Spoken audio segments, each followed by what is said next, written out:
The universe whispers a secret. It is a story told not in words, but in the steady, relentless beat of a clock.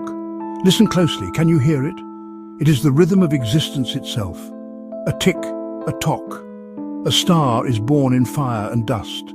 A civilization rises from the earth, reaching for the heavens. A tick, a tock. An empire crumbles into memory. A life begins, a life ends. This constant, invisible current pulls everything forward. We call this current time. It is a river, vast and deep, flowing from a past we can only remember to a future we can only imagine. See London, a Roman outpost of timber and stone, now a sprawling metropolis of glass and steel. Watch as New York's skyline erupts from the ground, a forest of light and ambition reaching ever higher. See Tokyo, once a humble fishing village named Edo, now a glittering beacon of technological marvel. To swim against its current into the mists of yesterday, or to race ahead to glimpse the shores of tomorrow before they have been formed. Throughout history there have been strange tales, anomalies. Our journey begins not in a gleaming laboratory, but in the quiet, dusty archives of a Canadian museum. Here, a single photograph taken in 1941 has sparked decades of debate and wonder. The image captures the reopening of the South Fork Bridge in British Columbia. Yet, amongst the crowd, one figure stands out, a stark and puzzling anomaly. He wears what looks like a modern screen-printed t-shirt and fashionable sunglasses that seem decades ahead of their time. Experts have scrutinized this image relentlessly, yet the photograph held in the Braylorn Pioneer Museum is confirmed to be an original print from an original negative. He looks for all the world like a time tourist who has made a careless mistake in his choice of wardrobe. We journey to the sun-scorched plains of Egypt, where the Great Pyramids stand as silent monuments to a bygone age. Within the temple of Seti I at Abydos, built over 3,000 years ago, curious carvings have been found. High on a stone lintel, a series of hieroglyphs seem to depict machines that should not exist. A modern helicopter, a submarine, and even a futuristic aircraft. From the sands of Egypt, we travel to the ancient lands of Greece. Here, amongst the ruins of once great temples, we find a curious sculpture dating back to around 100 BC. The object is a shallow box, open and held at an angle. To a modern eye, it looks astonishingly like a laptop computer. Our exploration now takes us to the skies of Scotland in the year 1935. Air Vice Marshal Sir Victor Goddard, a respected and high-ranking officer in the Royal Air Force, was flying his biplane on a routine trip. He flew over a disused airfield at Drem near Edinburgh. From the air he saw exactly what he expected to see. Satisfied, he continued his flight, but soon encountered a bizarre and violent storm. The sky turned a strange, menacing yellow-brown, and his plane was tossed about violently. As he emerged from the storm clouds, he was met with a bewildering sight. The sun was now shining brightly, and below him the airfield was utterly transformed. It was no longer derelict. The hangars were pristine, and on the tarmac were 4 aeroplanes. 3 were familiar biplanes, but they were painted a strange yellow colour. Mechanics bustled about in blue overalls, another detail that struck him as odd, as RAF mechanics of the day wore brown. Then, as he flew away from the pristine airfield, he once again entered the same ferocious storm. Upon breaking through the clouds for a second time, he looked back. The Drem airfield was once again derelict and overgrown. What would a traveller from our own time see if they were to leap forward, not 4 years, but 4 centuries? Imagine standing on a balcony overlooking a city in the year 2425. The sky is no longer just for the birds and the occasional aeroplane. It is a grand, multi-layered highway of silent, glowing vehicles. These buildings are not mere concrete and glass.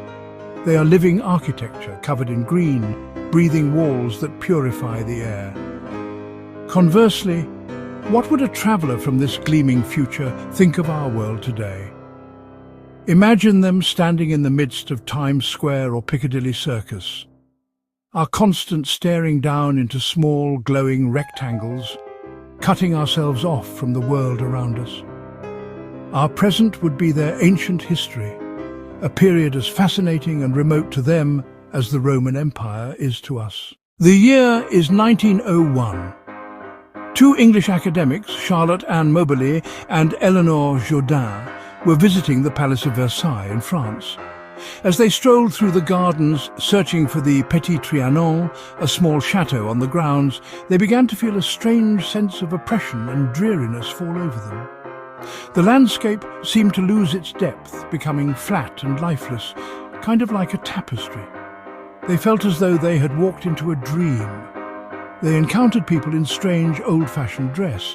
They saw officials in three-cornered hats and gardeners who seemed to have stepped out of the 18th century, and saw a man with a pockmarked face and a sinister expression sitting by a kiosk. Moberly saw a lady sitting on the grass sketching. The woman was wearing a light summer dress and a shady white hat. They stepped through a doorway and were suddenly back in 1901, finding themselves among a bustling wedding party. They began a long period of research, convinced they had experienced what they called a time slip. They discovered that on August 10th, 1792, the Tuileries Palace in Paris had been stormed and the Swiss Guards of the King massacred. In the nascent years of the 21st century, as the World Wide Web was just beginning to connect us all, a mysterious figure emerged on internet forums. He called himself John Titor. Between the years 2000 and 2001, he made a series of extraordinary posts. He claimed to be an American soldier from the year 2036. His objective was to travel back to 1975 to retrieve an IBM 5100 computer. Titor described his time machine in fascinating detail. It was not a gleaming pod, but a stationary mass distortion unit, weighing some 500 pounds. He said it was installed in the back of a 1967 Chevrolet Corvette. He spoke of a devastating civil war in the United States beginning around 2004, which would split the country into 5 separate regions. Then, in the spring of 2001, John Titor announced that his mission was complete. He posted a final message, bidding farewell to the forum members, and vanished without a trace. His predictions, of course, did not come to pass in our timeline.